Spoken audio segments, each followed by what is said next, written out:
I know that ain't who I think it is. I ain't seen What is this? Huh? This is rock. Hell no. Check out that text when you 5 in the morning, you probably done paying your lease. Wanna get out of the country, you say you wanna go on a trip out of Greece. Wanna get out of the country, wanna get different, you wanna get runchy. Buy the ticket right now, you tell me you want me. All right, let's do this. Come on, thank you. 2010, Al Davis. For 30 years, Oh my Davis God. was the guy. This drafted Hayward Bay in the first round. He was like, what the fuck is he Raiders doing? into an empire, and for a long time, all they did was win. 3 Super Bowls, relentless swagger, and a front office that wasn't afraid to challenge the NFL establishment. He was once the best general manager in football. Tyler, you an Astros fan? 2010, Al Davis was playing checkers while everyone else was playing chess. The Raiders were in a full decade of dysfunction, and Davis, who was now in his old age, still had full control over roster decisions. I ain't gonna lie, he got that shit on though. Now in his old age, still had full control. Volume low, I got you. That cleanest shit.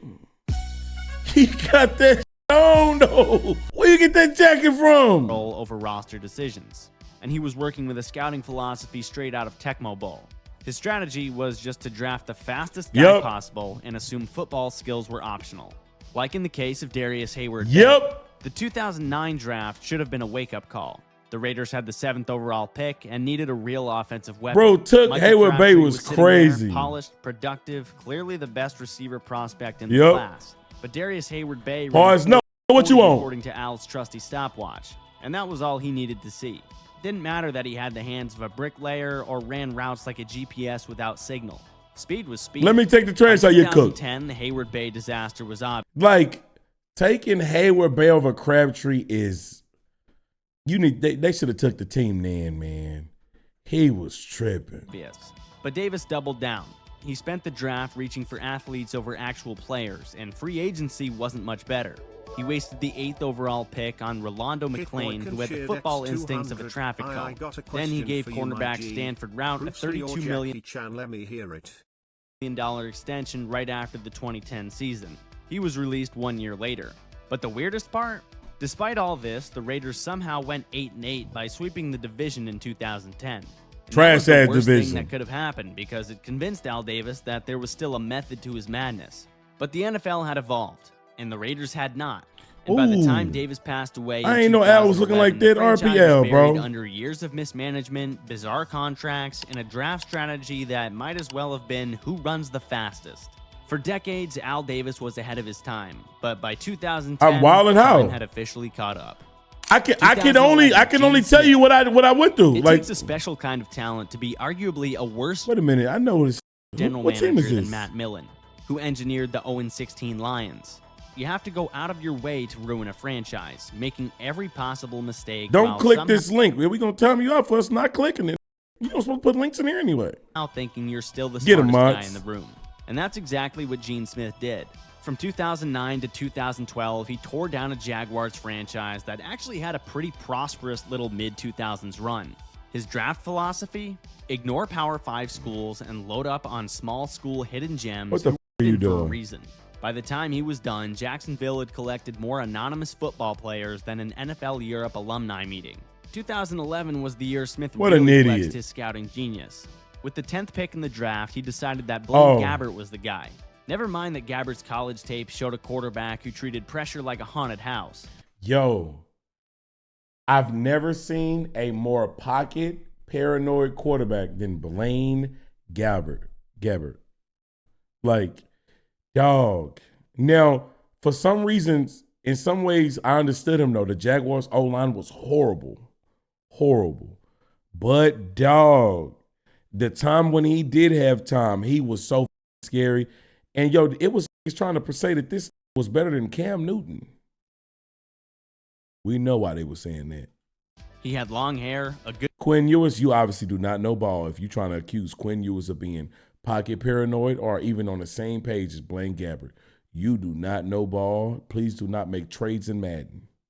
Good frame and looked the part. So naturally, the Jaguars traded up to get him. And Gabbert immediately repaid them by playing quarterback like a guy who won a contest to be an NFL starter for a season. Smith wasn't done, though. Later drafts brought in Justin Blackmon, who had serious Hold on, wait a talent, but minute. barely saw the field before he got lost in a deep. Listen, Justin Blackmon was cold. You can't pay. You couldn't pass him on game. You smoking hella brick right now. I'ma let you get back to the reaction. Get your shine on and Travis Hunter to Patriots Lamau. Absolutely the not. DUI simulator. And let's not forget Brian Anger, the punter, whom Yes. Smith drafted Hell in the third no. round, That's fake as 5 picks before Russell Wilson. As bad as his draft picks were, Gene Smith's free agency It's Bruce. I don't give a fuck if it was Wilt. He I spent ain't real watching. money on veterans who held up worse than a piñata at a baseball bat convention. He signed Laurent Robinson to a If you do that, you got $33 fake deal opinions. after the 2011 season. The wide receiver suffered 4 concussions that year and never played again. Aaron Ross called his time in Jacksonville a paid vacation. The most honest Oh thing my he ever said God. about Jaguars free agency. But at least Gene Smith found one good player, Paul Posluszny, Jackie Chan, the owner Ip of the Man. Yo, biggest neck Paul. in NFL history. Paul was alright. Yo, what the? Yo, Jackie Chan or where the you go? Jackie Chan or Ip Man? I think it's Ip Man. I've never watched none of the movies, man. Yeah, I know y'all gonna cook me. I ain't never watched one of the movies, bro. A tough old school linebacker who couldn't cover a rock, but at least he hit people hard.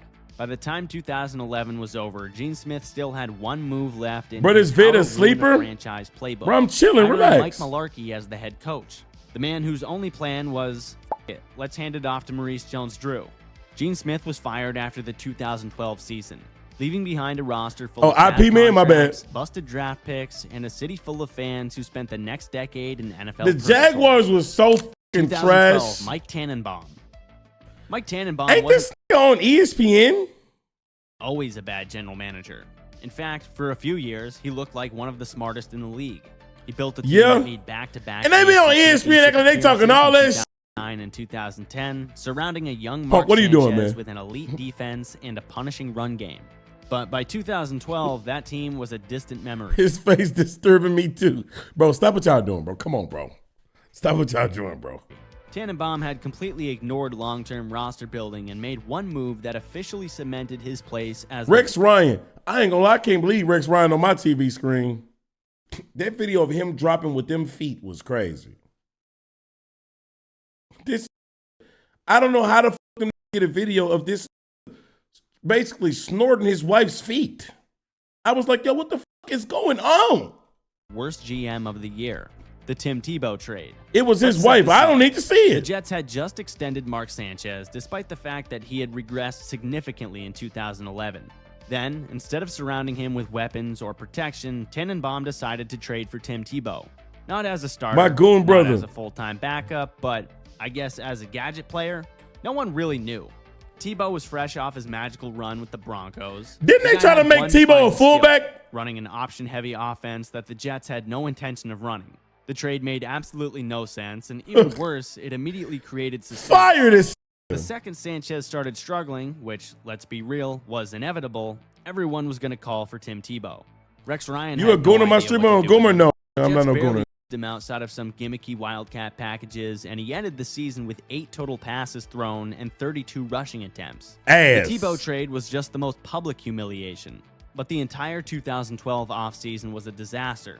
Tannenbaum handed Santonio Holmes a massive extension in 2011, but by 2012 he was injured, This was a Madden demon. I'm not gonna lie, bro. unmotivated, and openly feuding with teammates. He also drafted Quentin Coples when the Jets needed offensive firepower. Coples was a defensive lineman who had all the tools, but What a nigga from, like, effort UNC? and never became more than a rotational guy. That By the tattoo end of is 2012, nasty. the Jets and Mark Sanchez became the laughingstock of the league thanks to the butt fumble. Tannenbaum was fired after the season, but his legacy lived on. Years of no real offensive weapons and a team that had gone from Super Bowl contender Brandon? to a joke in record time. Man, y'all Jets fans up in here, bro. Y'all ain't never see the Jets really be good for real, bro. And you know what was crazy last year? What is this the year before last now? Like, bro, y'all defense was so elite. Your offense was just so y'all was literally just a quarterback away.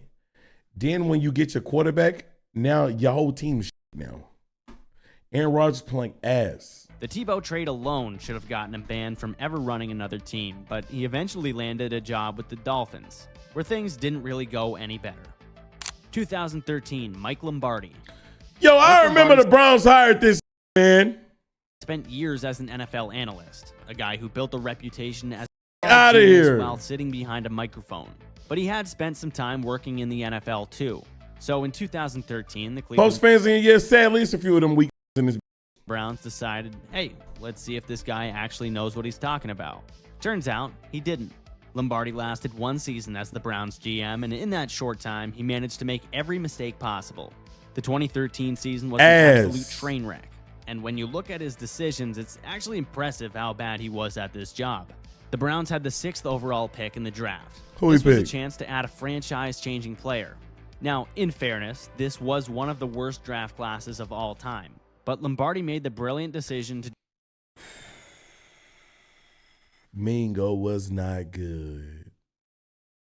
He was not good. Draft Barkevious Mingo, who had an awesome name, elite athleticism, and absolutely no pass rushing moves. He was the classic looks great in shorts guy. Someone who dominated the NFL Combine, but forgot to actually. His name was Mingo. In 3 years with the Browns, he had 7 total sacks. Cleveland also entered 2013 with Brandon Weeden at quarterback, a 30-year-old in his 2nd year who had already proven he wasn't the guy.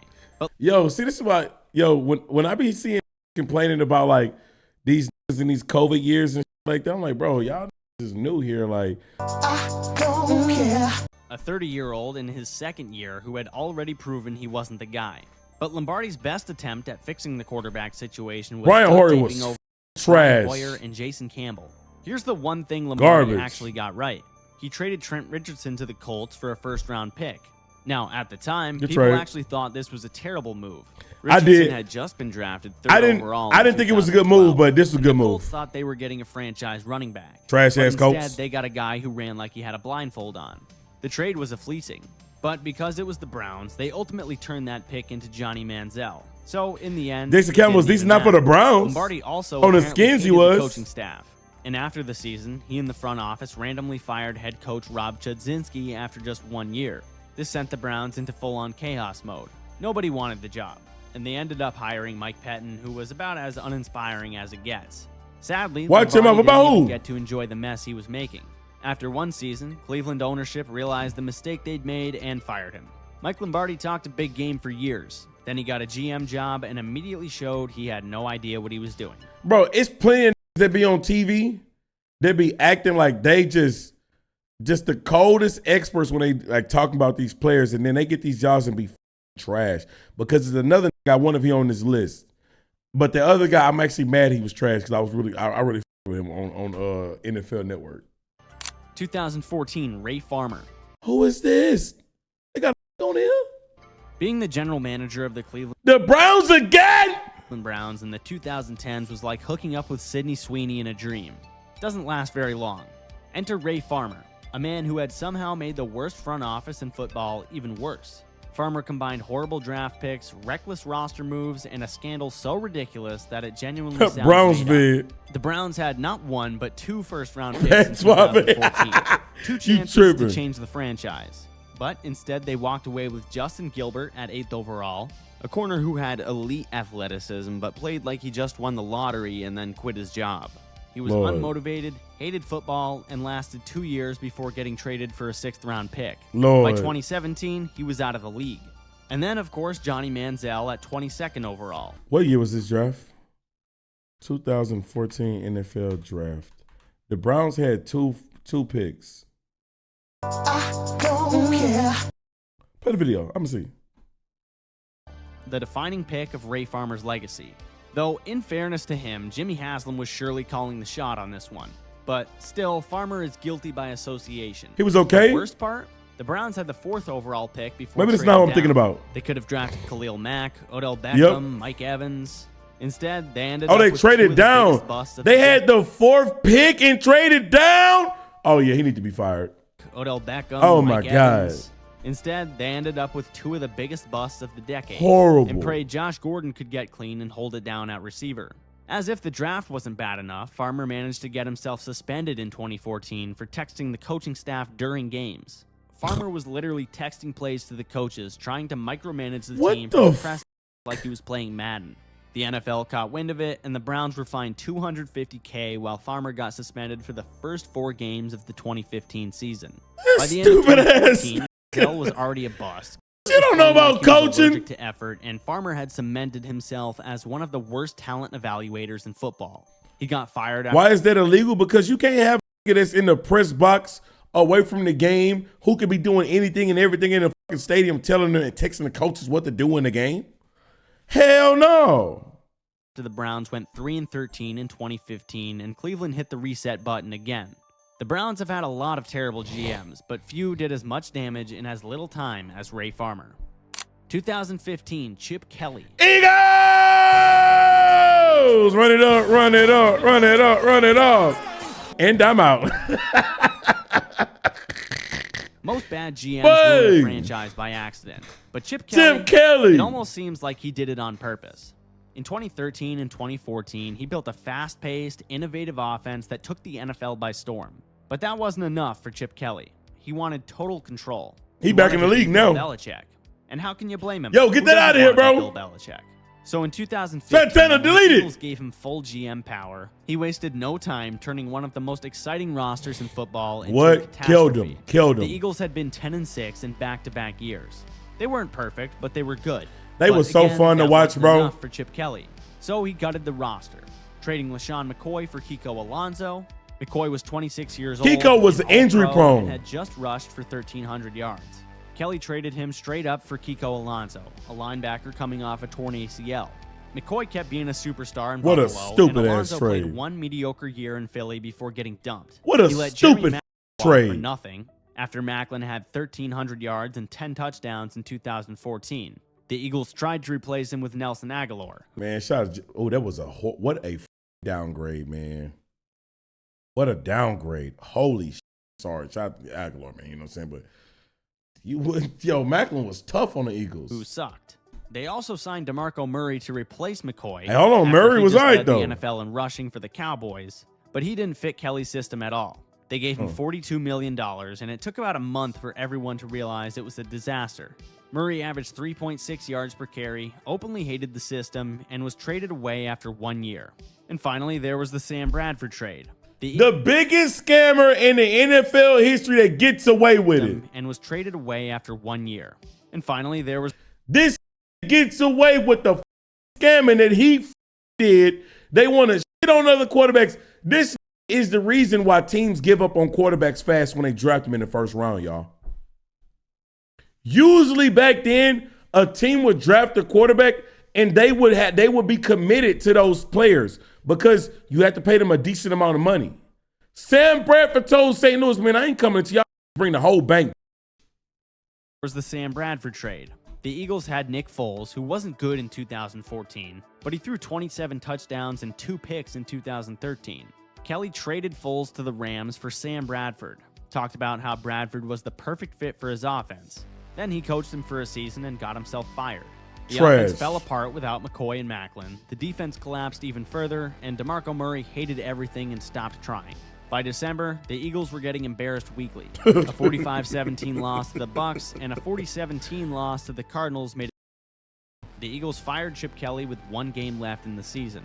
His only year as GM was like giving a toddler a flamethrower. The moment he was gone, the Eagles immediately started rebuilding. And 2 years later, they won a Super Bowl with the quarterback he traded away.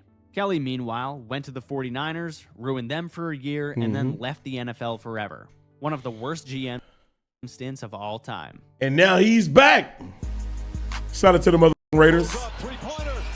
Shout out to the Raiders. I'm not going to shit on them because I wanted Chip Kelly to be back on the Texans, though. Now he's not a GM, though. He's been the offensive coordinator. And the way that offense looked at Ohio State, I'm down to see what that's going to look like in the league. Because that offense was disgusting. But at the same time, maybe this might be the Chip Kelly cycle because the Oregon offense looked ridiculous and look how he ruined the Eagles. We don't know. We'll find out. 2016, Ryan Grigson.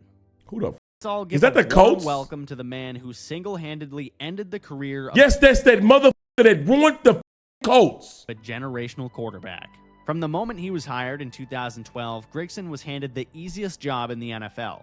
Build a team around the greatest quarterback prospect of all time. Instead, he treated Andrew Luck like an indestructible crash test dummy.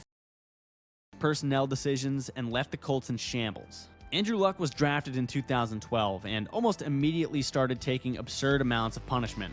By 2015, he had a lacerated kidney, a partially Look what they was torn doing to my abdomen, dog, a man. career-altering shoulder injury, and missed half the season. Yet, Like, look what he's doing. Get off of him. Yeah. Hey, bro.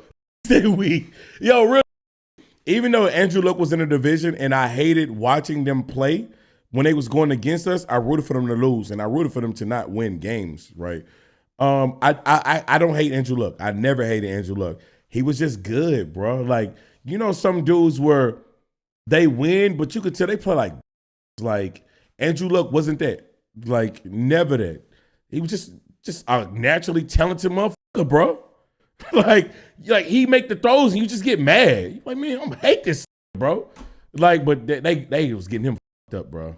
Grigson refused to fix the offensive line. Instead of drafting linemen or signing real protection in free agency, Grigson wasted premium picks on skill players who were busts. In 2013, he spent a first-rounder on a Bjorn Werner. Bjorn Werner, who was horrible, trash. He didn't even know football like that, from Florida State. Trash. And then in 2015, he spent a first-rounder on Philip Dorsett, a receiver they didn't need and who wasn't good anyway. By 2016, Luck was being sacked. Bjorn Werner was so trash. His injuries were adding up. His throwing shoulder was completely destroyed, and he needed off-season surgery. This was the beginning of the end. Look what they and was Grigson was also the mastermind that engineered the Trent Richardson trade. Even though that didn't happen in 2016, it still needs to be mentioned. By 2016, it was obvious that Grigson was not the answer. If Colts had no offensive Bill O'Brien line, is not on defense this was list, terrible, I'm and the disliking this roster was video. top-heavy and aging.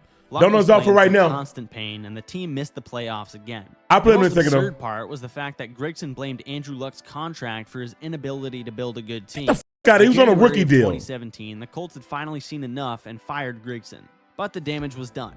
Luck's body was breaking down. This and the motherfucker ruined Andrew holes Luck. everywhere. Grigson wasted a once-in-a-generation quarterback. Andrew Luck retired at 29 in 2019 because he was in too much pain.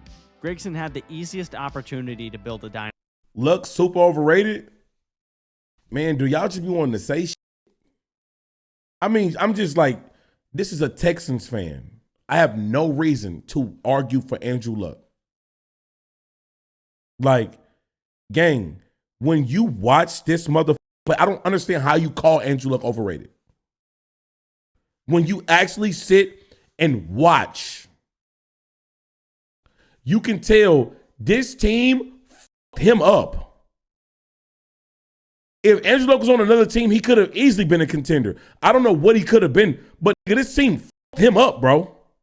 You was tripping. Dynasty. Instead, he built an infirmary. It takes a special kind of GM to make a surefire Hall of Fame quarterback retire before 30. Well, look at Ryan that. Grigson. No cap, bro. Go watch the dots this through, bro. Y'all crazy. The worst thing that ever happened. Well, he's to Andrew crazy. Luck. 2017, Sashi Brown. Who the f*** is that? Brown wasn't a football guy. Brown's again. He was a lawyer How y'all fans of these? turned analytics guru who was put in charge of the Cleveland Browns in 2016. His strategy? Poor draft picks and embraced tanking like it was an Olympic sport. By 2017, his master plan was fully in motion, and the Browns fielded one of the worst rosters in NFL history. The result was an 0-16 season. I'm not sure Sashi Brown believed. Oh, that went 0-16, man. Sashi, get your motherfucking ass up out of here. That sounds like some sauce. Get that Sashi up out of here, bro. You trash as game. Actual football, bro. He believed in assets. Oh, in my 2016, God. The Browns had the number 2 overall pick. They traded it away to the Eagles instead of taking Carson Wentz. In 2017, they had the number 1 and number 12 there's not been a prison overall moment. picks. Wentz had almost had an MVP season, but he didn't get hurt. They took Myles Garrett first because that's Good what pick. everyone would have done. But then they traded the number 12 pick to Houston, who used it to draft. Yes, sir. This is a good pick. This is a good pick, man. Browns. I couldn't believe. I was mad. I didn't think he was getting a quarterback. I walked to the restroom getting mad. The Texans traded up. This was a stupid trade for Cleveland. But eventually he ended up being on y'all team, and it was not the same Watson. Not the same Watson. Not the same Watson. Deshaun Watson, while the Chiefs jumped up and took Patrick Mahomes at number 10. Mhm. What'd the Browns do? they drafted DeShone Kizer in the second round. He went All 0-15 as a starter. Perhaps it wouldn't have mattered anyway, but Sashi Brown acted like drafting quarterbacks was something you Y'all could remember just keep Kizer? putting off, like me in 8th grade on a Sunday night with 4 hours of homework to do. Meanwhile, actual NFL teams were finding franchise guys while Cleveland sat there counting draft picks. And Sashi Brown's idea of free agency was not participating in it. Other teams signed good players, and the Browns got This Brock Osweiler, but not to play, just to take on his contract to get more picks and then cut him. They also gave Kenny Britt $33 million and then cut him before the season ended. Additionally, DeShone Kizer was the worst quarterback in the NFL, and not even Myles Garrett could save the Browns' defense. Sashi Brown didn't even get to finish the year. Fired him in December of 2017, realizing that a roster made up of draft picks and practice squad players wasn't sustainable. In the very next year, Cleveland used his picks to draft Baker Mayfield, Denzel Ward, and Nick Chubb. So they cooked. They cooked. I ain't gonna lie, but they still ain't good. Got rid of Baker. Oh, in a weird way, his tanking actually worked, but he was so bad at building a team that he never got to see the results. He was a fantastic asset accumulator, but a horrible football GM. Sashi Brown was essentially running a homeless man's version of free agent. Moneyball. Yeah, because of his injuries. 2018, Steve Keim. Some teams make bad draft picks. Others hand out terrible contracts. Look at this. Steve Keim, he did both while also getting a DUI and briefly disappearing from the team. Keim had been the Cardinals GM since 2013, and for a while the Cardinals were actually pretty filthy. Arizona was competitive under Bruce Arians, Carson Palmer was solid, and in 2015 I'd argue they had the best top-to-bottom roster. Get that off the screen, bro. But in 2018, the Cardinals had one of the worst seasons in franchise history. Look who it is again! Scammer. Horrendous roster moves, a coaching disaster, and a draft pick so bad that on him after 1 year. After Bruce Arians left the team, the Cardinals needed a new head coach. So Keim hired Steve Wilks, a defensive-minded guy who ran a scheme that didn't fit the roster at all. He was so overmatched that players were openly Jury's still out for Baker. game. Nah, Baker. If you had to like rank Baker Mayfield as a player, Baker Mayfield is like a B. I think Baker Mayfield has been a successful quarterback. He has led a trash team like Cleveland to the playoffs. He's also led the Buccaneers to the playoffs when they thought it was over for Tom. When it was over when Tom Brady left. Baker's a B. Baker's a solid quarterback. Solid quarterback, bro. And on top of it, he put fans in the seats. We often don't talk about players like investments. Baker put fans in the seats because he gets the ball in your playmaker's hands. Baker's a good player. Plans within weeks. The team was historically bad from day one, and Wilks was fired after just one season. The Cardinals also desperately needed a quarterback, but instead of trading up to take Josh Allen or just drafting Lamar Jackson, Keim traded up to take Josh Rosen, the guy who then said that there were 9 mistakes made ahead of him on draft night. He also lasted 1 year before Arizona replaced him with Kyler Murray. I think that's selling insurance now. Then there was the Sam Bradford disaster. Keim signed Bradford, who was practically in a wheelchair at this point, to a 1-year, $20 million contract to be this is a finesser, bro. I got to have a conversation with Sam Bradford, bro. I got to find out how to get to the bag, bro. Because this he going to let you know how to do it. He done finessed so many bags, it was ridiculous. Bridge quarterback. Bradford got benched in week 3. I got to get rich, bro. Cut him in that November, is crazy. Him $15 million guaranteed. Who is agent? I do not know. Wilks as the coach, Rosen at QB, and literally no offensive line, the Cardinals limped to a 3-13 record. And to add insult to injury, in July of 2018, Keim was arrested for driving under the influence. He was suspended for 5 weeks.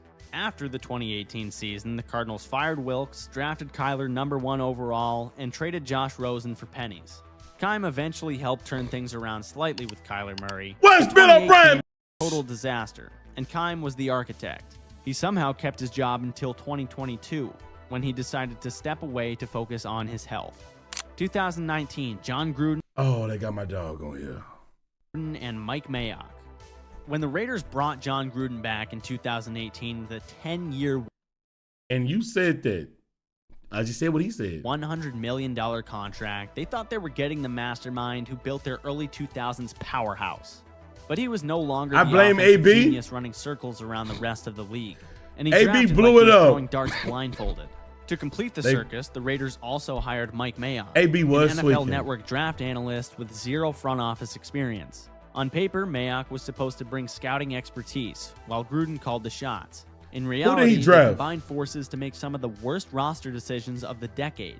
Gruden's first move as the Raiders' de facto GM was gutting the roster of elite talent, though in his defense, some of it was against his will.